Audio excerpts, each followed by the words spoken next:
Hello everyone. तो आज मैं आप लोगों के साथ एक नई साइंस फिक्शन बुक डिस्कस करने जा रहा हूँ। यह है अर्सुला के ले गुइन की the left hand of darkness.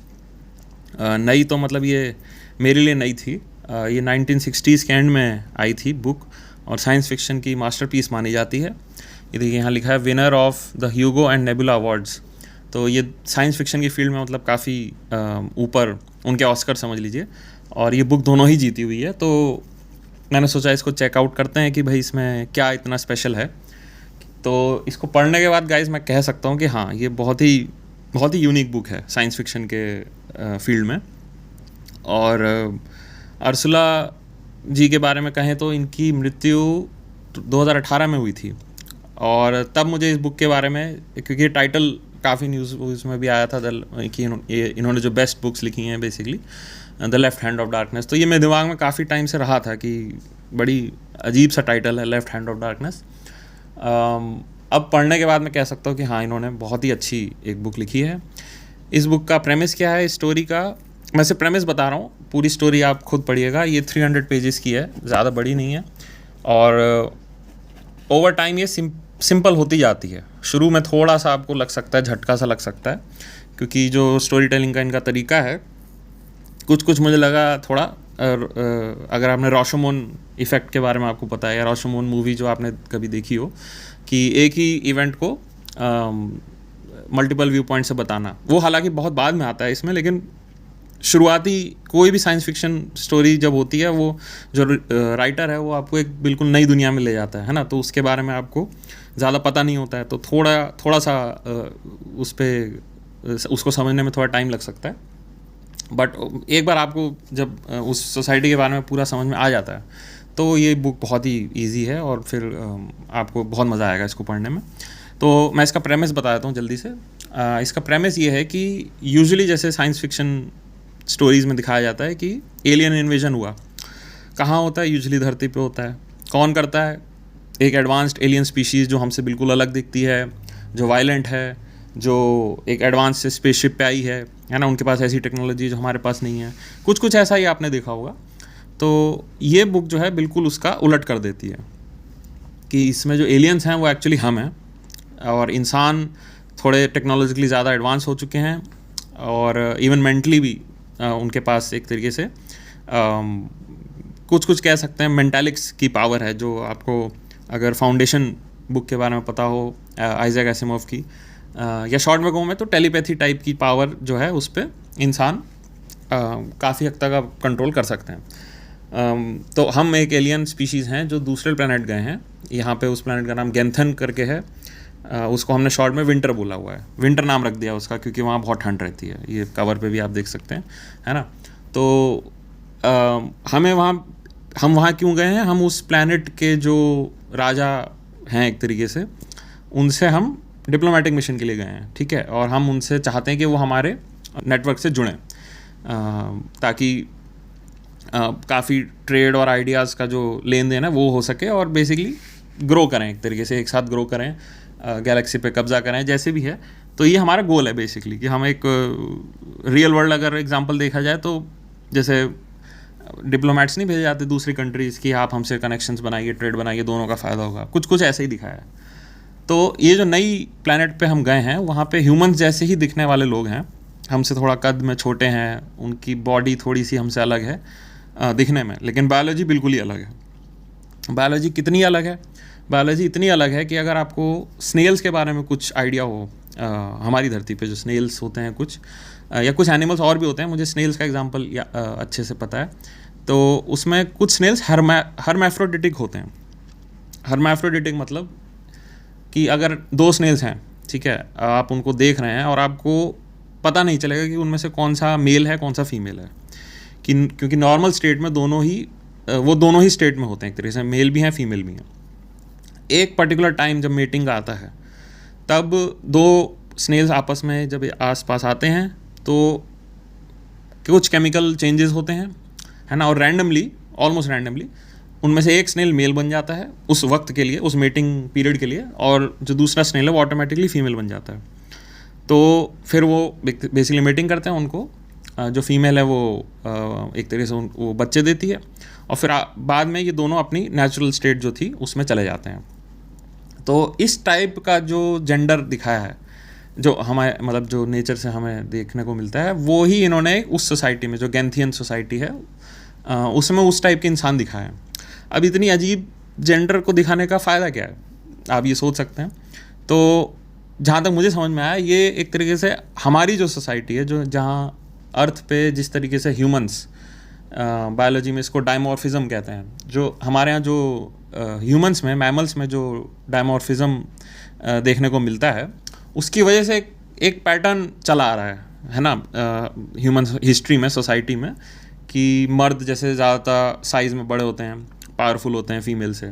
उस वजह से हमारी जो सोसाइटी जिस तरीके से ग्रो हुई है, या हमारे जो कल्चर जिस तरीके से ग्रो हुआ है, उस पर आपको मतलब सोचने को बहुत कुछ ये बुक मजबूर करेगी। तो ये पूरी बुक का मैंने आपको प्रेमिस बता दिया है कि एक सोसाइटी है जहाँ का जेंडर बिल्कुल अलग है, आप उनको इंसान ही समझ लीजिए काफ़ी हद तक। और इस बुक में तो आगे एक पॉइंट पे डिस्कस भी किया जाता है ये चीज़ कि क्या वो बिल्कुल ही अलग एलियन स्पीशीज़ है सही में, या फिर ह्यूमंस से उनका कुछ कनेक्शन पहले था या नहीं। मतलब ये चीज़ एक प्लॉट पॉइंट भी है। तो मैं आपको इस बुक का जो बहुत ही इंसाइटफुल चीज़ें हैं, इस बुक ये 300 पेजेस की है, और जैसा मैंने पहले बुक्स डिस्कस की थी, फाउंडेशन या ड्यून, या फिर जो रोबोट सीरीज़ हो गई, या जो जितनी भी आप साइंस फिक्शन की जो ज़्यादातर बुक जानते हैं, हाइपीरियन मैंने रिसेंटली डिस्कस की थी, है ना, तो वो एक सीरीज़ का पार्ट है, वो चलती रहेंगी, 2-3 बुक्स आएंगी उसमें। ये 300 पेज की I think stand alone novel इसको कह सकते हैं, और बहुत ही गहरी एक तरीके से सोशोलॉजिकल इंसाइट्स आप कह सकते हैं इसमें आपको देखने को मिलेंगी सोसाइटी के बारे में, ह्यूमन सोसाइटी और वैसे भी। तो ये इसका इंडेक्स है, और ये जो मैंने सर्कल कर रखे हैं, ये बहुत ही, जो मुझे बहुत ही मतलब स्पेशल चैप्टर्स लगे, ये वो हैं। इसमें आप कुछ स्पॉइल नहीं होंगे इसमें तो, और मैं आपको जल्दी से कुछ इसमें से एलिमेंट दिखा देता हूँ, खास करके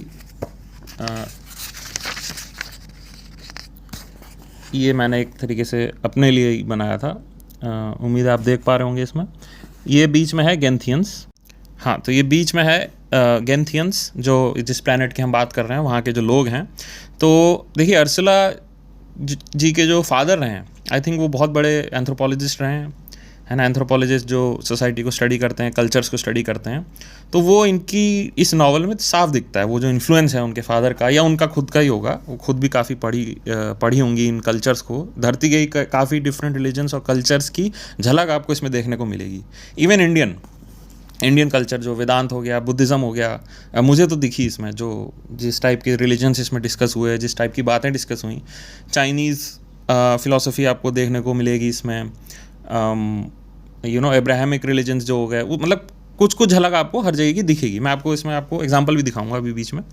तो जो शॉर्ट में जहाँ तक मैं समझ पाया, देखिए इन्होंने क्या क्या उस सोसाइटी के बारे में कितने डीप में डिस्कस किया है, क्योंकि उनका जेंडर हमसे अलग है, उनकी जो बायोलॉजी है हमसे अलग है, उस वजह से उनकी लैंग्वेज कैसे इवॉल्व हुई बिल्कुल अलग, उनके मैनरिज्म्स, एक प्रेस्टीज का एक तरीके से उसमें बहुत ही रोल दिया जाता है, महत्व दिया जाता है, किस तरीके से दूसरों से बातचीत करनी है, उसी में सब कुछ झलक जाता है ना। वहाँ का वेदर, वहाँ का जो वेदर है, बिल्कुल जैसे मैंने बताया, विंटर हमने नाम रखा हुआ है, तो उस वजह से वहाँ के लोग कैसे इवॉल्व हुए, उनका खान पान कैसे इवॉल्व हुआ, उनकी ड्रेस कोड, उनका बॉडी टेम्परेचर, मतलब ये सब भी इतने डिटेल में इसमें ये सोसाइटी इन्होंने इमेजिन की है। पॉलिटी वहाँ के लोगों की, जेंडर सबका सेम है, बायोलॉजी सबकी सेम है जैसे कि इंसानों की है, बट पॉलिटिकल डिफरेंस फिर भी हो सकता है। तो वहाँ पे ऐसे दिखाया है कि 2 मेजर कंट्रीज़ एक तरीके से दिखाई हैं, कारहाइड, और ये मैंने नीचे छोटा सा मैप बनाया था, कारहाइड और गोविन, नाम थोड़े अजीब से हैं, बट मोटा दो कंट्रीज़ हैं, 2 नेशंस हैं बड़े बड़े।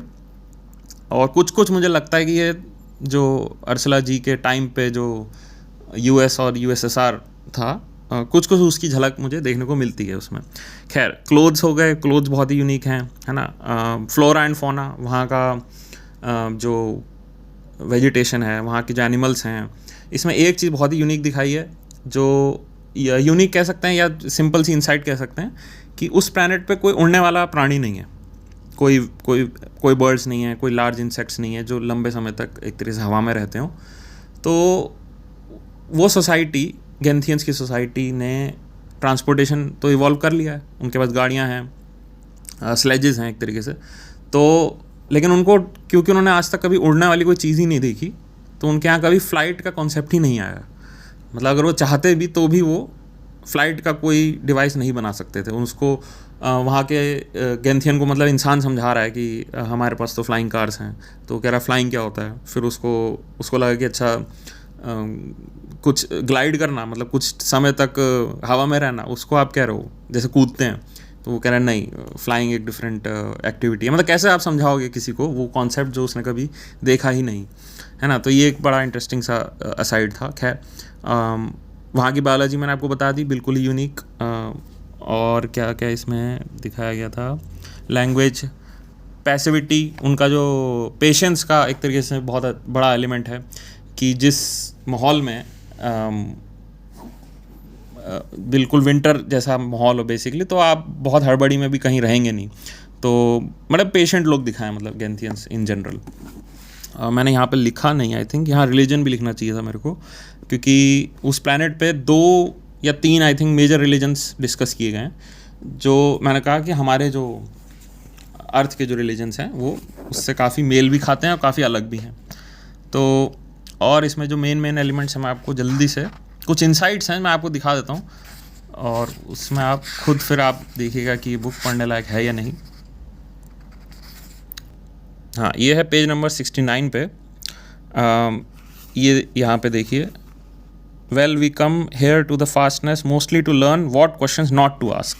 तो इसमें बेसिकली एक जगह ये दिखाई है कि जहाँ लोग फ्यूचर अपना जानने के लिए जाते हैं, जो हम फॉर्च्यून टेलर्स जिसको बोलते हैं, तो जो फॉर्च्यून बताते हैं, ठीक है, वो इसको कोई बहुत बड़ी खूबी नहीं मानते। उल्टा वो तो ये चाहते हैं जानना कि कौन से क्वेश्चंस हमें नहीं पूछने चाहिए। तो ये जो हमारा मेन कैरेक्टर है वो पूछ रहा है, बट यू आर द आंसरर्स। तो आपको अपनी खूबी का अंदाज़ा नहीं है, आप तो किसी भी क्वेश्चन का एक तरीके से आंसर जानते हो, तो बहुत बड़ी पावर है ये। तो यहाँ पे ये चीज़ इन्होंने बहुत अच्छे से एक्सप्लेन की है। आप पॉज करके पूरा भी पढ़ सकते हैं, बट ये लास्ट में बस आपको दिखा रहा हूँ कि what makes life possible, the only thing that makes life possible is permanent intolerable uncertainty, not knowing what comes next. तो ये एक बहुत ही डीप, मतलब आपको ये जब पूरा इसमें टॉपिक पढ़ेंगे बहुत ही अच्छा लगेगा आपको। To exhibit the perfect uselessness of knowing the answer to the wrong question, ये इनके पूरे जो आइडिया था इस ग्रुप का, फॉर्च्यून टेलर्स का, वो ये है। तो what is sure, predictable, inevitable, the one certain thing you know. नहीं, ये नहीं है, छोड़ो इसको। ओके, नेक्स्ट एक चीज़ मैं आपको दिखाता हूँ इसमें जो इंटरेस्टिंग थी। ये देखिए, जो मैंने आपको सोसाइटी की बायोलॉजी का इनका वो दिखाया था, तो इसमें एक तरीके से एक आदमी रिपोर्ट अपनी तैयार कर रहा है, ह्यूमन, जो अर्थ का ह्यूमन है। तो ये बेसिकली वो जो थॉट एक्सपेरिमेंट के रूप में डिस्कस कर रहा है कि अगर ऐसी बायोलॉजी वाले लोग होते, तो देखिए, the fact that everyone between 17 and 35 is tied down to child bearing, ये हमारी सोसाइटी में होता है, यूजुअली होता है, आज भी होता है। जो औरतें हैं वो अपना कितने 17 ईयर्स रफली, मतलब इनका इसी में चला जाता है एक तरीके से, जो 18 साल तक बच्चे को बड़ा करना है ना। तो वो जो बर्डन है, प्रिविलेज है, this is shared out pretty equally उस सोसाइटी में जहाँ पे हम गेंथियन की बात कर रहे हैं, है ना। तो ऐसी सोसाइटी जहाँ पे इस टाइप का जेंडर होगा, आप सोच सकते हैं कि हाँ, फिर एक तरीके से जेंडर इक्वालिटी की जो बात हो रही है वो उसका एक तरीके से रेपरकशन है ना। एक और ये चीज़ देखिए लास्ट में, a child has no psychosexual relationship to his mother and father, therefore there is no myth of Oedipus on winter. तो फ्रॉइड की थ्योरी अगर आप जितना उसमें मानना चाहें ना मानना चाहें, जो भी है, तो जब ऐसा कुछ उसमें फादर मदर का डिस्टिंक्शन ही नहीं रहा, है ना, तो जो एडिपस कॉम्प्लेक्स या इलेक्ट्रा कॉम्प्लेक्स जिसको बोलते हैं, वो सब भी नहीं होगा। छोटी सी ऑब्जर्वेशन है, बट हाँ, ये जो मेन चीज़ है, देखिए, there is no unconsenting sex, no rape, as with most other mammals than man, coitus can be perform only by mutual invitation and consent. Otherwise it is not possible. तो हालांकि जहाँ तक मुझे अर्थ के मैमल्स के बारे में पता है, ऐसा हर मैमल तो ऐसा नहीं बिहेव करता है with mutual invitation and consent, but still जो इसमें बात कही जा रही है वो काफ़ी यूनिक है इसमें, है ना, कि जो इसमें एक फेज़ दिखाया है कि हर महीने कुछ दिनों के लिए 1-2 दिन में वो कैमरिंग फेज़ उसको बोला गया है। तो उसमें जो मैंने आपको स्नेल्स का एग्जांपल दिया था, बस वही वाला जो मेटिंग पीरियड के टाइम पे अर्जेस एक तरीके से उनमें आ जाती हैं दोनों इंडिविजुअल्स में, बाकी टाइम मंथ के वो एकदम सेक्सलेस रहते हैं, तो मतलब उनके दिमाग में कभी ये बायोलॉजिकल अर्ज नहीं रहती है। तो वो उसका रेपरकशन इस पूरी बुक में मतलब डिस्कस किया गया। तो ये देखिए, there is no division of humanity into strong and weak halves, protected, dominant, submissive, owner, chattel, active, passive. ये जो डुअलिज्म का कॉन्सेप्ट है ये भी इसमें बहुत अच्छे से डिस्कस किया है। डुअलिज्म फिलॉसफी का, जैसे आप जानते होंगे, द्वैतवाद जिसको हम वेदांत में बोलते हैं, हिंदू फिलॉसफी में बोलते हैं, है ना, दृष्टा दृश्य, ये वाली जो चीज़ें हैं, ये सोचने वाली बात है कि क्या ये ह्यूमन जेंडर जो हमारी बायोलॉजी जो है, क्योंकि जो मैंने आपको बताया सेक्सुअल डायमॉर्फिज्म ह्यूमंस में काफ़ी हद तक है, तो मतलब कि फ़ीमेल जो है वो मेल से बहुत अलग दिखती है और बिहेव भी करती हैं, और बायोलॉजिकली भी बिहेवियर उनका अलग होता है। क्या इस वजह से जो काफ़ी रिलीजन्स हैं, काफ़ी फ़िलासफ़ीज़ हैं, वो डुअलिस्टिक हैं?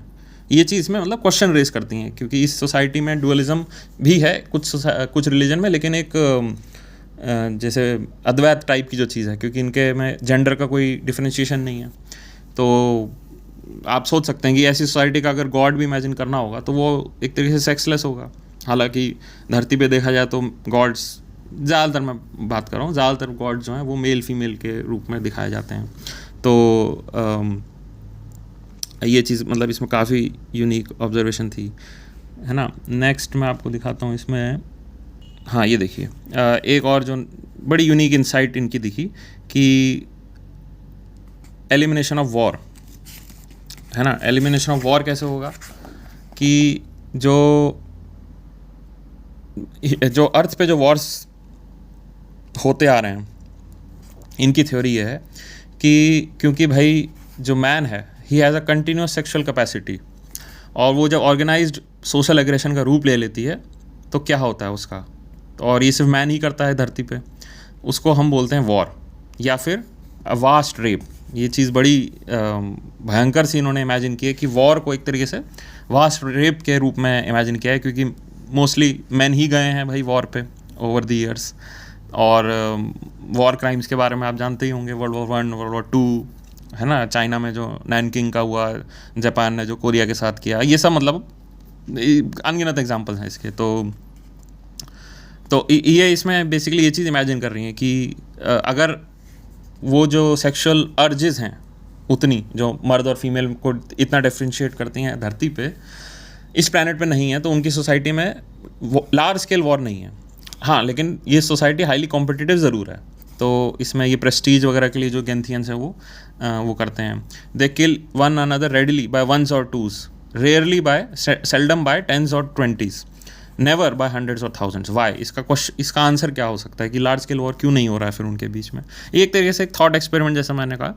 तो ये चीज़ में काफ़ी है इंटरेस्टिंग थी। नेक्स्ट मैं आपको दिखाता हूँ एक और इसमें से पैसेज है, ये वाला। इसमें एक बेसिकली एक मंत्री है, वो कोई स्पीच दे रहा होता है, कुछ आप थोड़ा हिटलर जैसा ही समझ लीजिए। तो जब हिटलर स्पीच दे रहा है और उसके जो फैंस चीयर कर रहे हैं, है ना, तो बहुत ही नेशनलिस्टिक, बहुत ही पेट्रियाटिक लग सकता है। बट यहाँ पे देखिए वो उस मंत्री के बारे में क्या कहा जा रहा है। He wanted his hearers to be frightened and angry, his themes were not pride and love at all, they meant self praise and hate. बिल्कुल उसका ऑपोजिट, मतलब प्राइड और लव के नाम पे, गर्व और प्रेम के रूप में वो अपनी स्पीच दे रहा है, लेकिन उसका मतलब बिल्कुल ऑपोजिट है ना। तो ये भी बड़ा इंटरेस्टिंग इसमें दिखाया गया। एक और चीज़ मैं इसी पैरा में देखिए, बहुत सी ऐसी आपको मतलब इंसाइट्स मिल जाएंगी सोसाइटी के बारे में। One of the most dangerous is the implication that civilization being artificial is unnatural and opposite of primitiveness. जो हम कहते हैं ना कि ये एक तरीके से बैकवर्ड या प्रिमिटिव ट्राइब है। ट्राइब्स को हम यूजुअली ये कह देते हैं, हालांकि अब वो डेफिनेशन चेंज हो गई है कि आप ट्राइब को बैकवर्ड किस रूप में कहते हैं, है ना। आई थिंक टेक्नोलॉजिकल बेसिस पे या इस बेसिस पे ही कहा जाता है, कल्चरली नहीं कहा जाता है अब। बट पहले ये चीज़ मान्यता थी। ये बुक ध्यान रखिएगा 1960s में कही गई है, लिखी गई है। तो इसमें देखिए क्या कहा है कि इफ़ ये बेसिकली दोनों जो हैं, primitiveness and civilization are degrees of the same thing, है ना, एक स्पेक्ट्रम पे है। और if civilization has an opposite it is war. तो ये वही है, मुझे लग रहा है कि वो जो कोल्ड वॉर का समय था उसका डर आई थिंक ये इस बुक में सामने आ रहा है उनके थ्रू, इस स्पीच के थ्रू। बट ये कॉन्सेप्ट काफ़ी इंटरेस्टिंग है समझने के लिए। तो ये देखिए इस टाइप की साइंस फिक्शन जो बुक्स होती हैं, जो वो क्लासिकल इसलिए होती हैं, क्लासिक्स इसलिए माना जाता है उनको, क्योंकि वो कुछ ऐसा हमारी सोसाइटी के बारे में कह जाती हैं जो कि नॉर्मल आपको फिक्शन या फैंटेसी बुक्स में शायद ना देखने को मिले, है ना। तो ये देखिए जैसे इस वाले ऐसे में, ये शॉर्ट में मैं बता रहा हूँ कि ये infallibly the code of hospitality, townsfolk of codomains and the villagers, farmers or lord of any domain will give a traveler food and lodging for 3 days by the code and practice for much longer than that. What is best, you are received without fuss, welcomed as if they had been expecting you to come. इसमें ये दिखाया था कि जो rural areas हैं इस planet के भी, वहाँ पे जो स्ट्रेंजर्स हैं उनको बहुत अच्छे से, बहुत प्यार से वेलकम होता है। उनको खाना पीना बाय लॉ तो चलो 3 दिन देना ही है, बट उससे ज़्यादा वो देते हैं, बहुत ज़्यादा हॉस्पिटैलिटी दिखाते हैं। तो ये चीज़ आप मतलब इंडिया में अगर रहते हैं तो आपको पता ही होगा, है ना। जब भी आप आई थिंक जो हॉस्पिटैलिटी है, जिसको हम वसुदेव कुटुंबकम कह देते हैं, या कुछ भी अतिथि देवो भव जिसको कहते हैं, वो इंडिया में आई थिंक सबसे ज़्यादा है ना, पूरी दुनिया से अगर कंपेयर करें।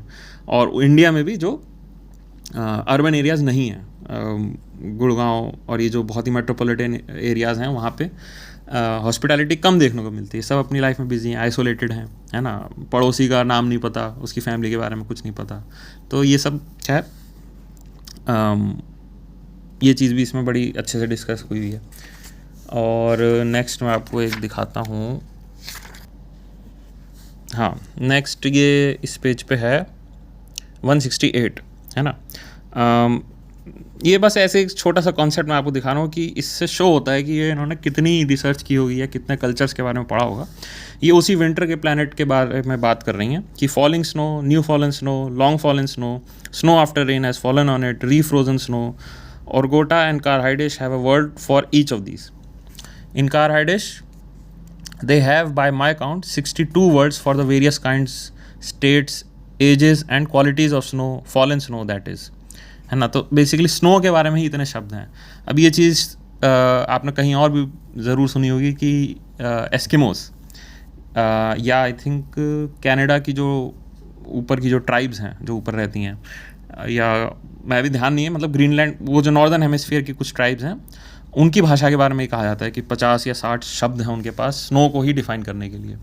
तो अब खुद सोचिए, जहाँ पे वो पूरा समय बिताते हैं, तो उस चीज़ को ज़्यादा टाइम तक देख रहे हैं, तो उसके लिए ज़्यादा शब्द इवॉल्व हो जाएंगे उनकी लैंग्वेज में। तो ये मैंने यहाँ लिखा है लाइक एस्किमो, बट मैं श्योर नहीं हूँ इसके बारे में कौन सी ट्राइब थी, मैं बिल्कुल भूल चुका हूँ। बट ये भी एक मतलब जस्ट ये भी एक पैरेलल है ना, रियल वर्ल्ड पैरेलल जो उसमें इन्होंने शो किया है। नेक्स्ट एक छोटा सा ऐसे और मैं दिखाता हूँ। नेक्स्ट देखिए, ये पेज नंबर 212 पे है। इसमें उसी गेंथियन एक आदमी से पूछा जा रहा है कि तुम उस कंट्री को हेट करते हो ना, यू हेट ऑर्गोरियन, नाम बहुत अजीब अजीब हैं इसमें, do you hate that country basically. तो इन्होंने कहा कि नहीं, मैं हेट कैसे कर सकता, how does one hate a country और लव वन, है ना। I know people, I know towns, farms, hills, reverse, rocks, मुझे सनसेट के बारे में पता है ना। इन सबको बाउंड्री देने का क्या फ़ायदा, जो नेचुरल बाउंड्रीज, वैसे देखा जाए तो कंट्रीज़ के बीच में नेचुरल बाउंड्री बहुत कम होती हैं, होती ही नहीं है मोस्टली। तो what is love of one's country, is it hate of one's own country, then it is not a good thing, is it simply self love, but one should not make a virtue of it, है ना, या उसका profession नहीं बना लेना चाहिए। I love life, I love the hills. तो इस टाइप का बेसिकली उसमें, और beyond that I am ignorant, है ना, मुझे कोई बाउंड्री लाइन नहीं है मेरी हेट की। तो काफ़ी मतलब पेट्रियोटिज़म, नेशनलिज़म या हाइपर नेशनलिज़म जिसको बोल देते हैं, टॉक्सिक नेशनलिज़म, इस टाइप की ये भी थीम्स आपको इसमें दिखेंगी। नेक्स्ट मैं आपको दिखाता हूँ ये वाली चीज़, ये भी काफ़ी आई ओपनिंग टाइप की थी। वो जो गैंथियन जो एलियन है बेसिकली जो हमारे लिए, वो हमसे कह रहा है कि इंसान, अब आप उनके पर्सपेक्टिव से देखिए, हमने जब अपने बारे में बताया, your race is alone in its world, है ना, no other mammal species, no other ambisexual species, no animal intelligent enough to domesticate as pets, it must colour your thinking this uniqueness, क्योंकि हम अपने को बहुत unique मानते हैं, top of the food chain बोलते हैं ना, तो क्योंकि हमने कोई बेसिकली इंटेलिजेंट मैमल छोड़ा ही नहीं, पावरफुल मैमल छोड़ा नहीं, या हमारे जैसा और कोई है ही नहीं। एक टाइम पे अगर आपने सेपियंस पढ़ी हो या ह्यूमन हिस्ट्री के बारे में आप जानते हो, तो 6-7 स्पीशीज़ थी होमो स्पीशीज़ की, लेकिन होमो सेपियंस बेसिकली बाकी सबको मार के जी दिया, एक तरीके से कॉन्कर कर लिया पूरी दुनिया को। It's extraordinary that you arrived at any concept of evolution, कि आपके लोअर एनिमल्स और आप में इतना फ़र्क था, फिर भी आपने एवोल्यूशन के बारे में सोच लिया। But philosophically, emotionally, to be solitary in so hostile a world, it must affect your entire outlook. तो ये चीज़ बिल्कुल आई थिंक हम एक तरीके से इंसानियत पे कटाक्ष है। एक और चीज़ मैं आपको दिखाता हूँ, हाँ, ये लास्ट चीज़ गाइस पेज नंबर 260 पे है, कि ये देखिए जो वहाँ का गैंथियन एलियन है, जो वो कह रहा है कि how would it ever occur to a sane man that he could fly. तो वही फ्लाइंग के बारे में, जो कि उस प्लैनेट पे कोई फ्लाइंग चीज़ उन्होंने कभी देखी ही नहीं, कोई इंसेक्ट, कोई चिड़िया, कुछ ऐसा कभी नहीं देखा, तो उनके दिमाग में फ्लाइंग का कॉन्सेप्ट भी कैसे आएगा, है ना। तो ये कुछ एक्सर्प्ट्स थे जो मैंने इस बुक के आपको दिखाए। ये कुछ ही हैं, मैं ज़्यादा नहीं दिखाया क्योंकि स्पॉइल हो जाएगा, और बहुत ही यूनिक बुक है। होपफुली आपको अच्छा लगा इस बुक के जो मैंने एक्सर्प्ट दिखाया। कुछ अगर आपको थॉट प्रोवोकिंग लगी ये जो मैंने कॉन्सेप्ट्स दिखाए, तो इस बुक को आप ज़रूर पढ़िएगा, और कैसा लगा रिव्यू बताइएगा। Thank you.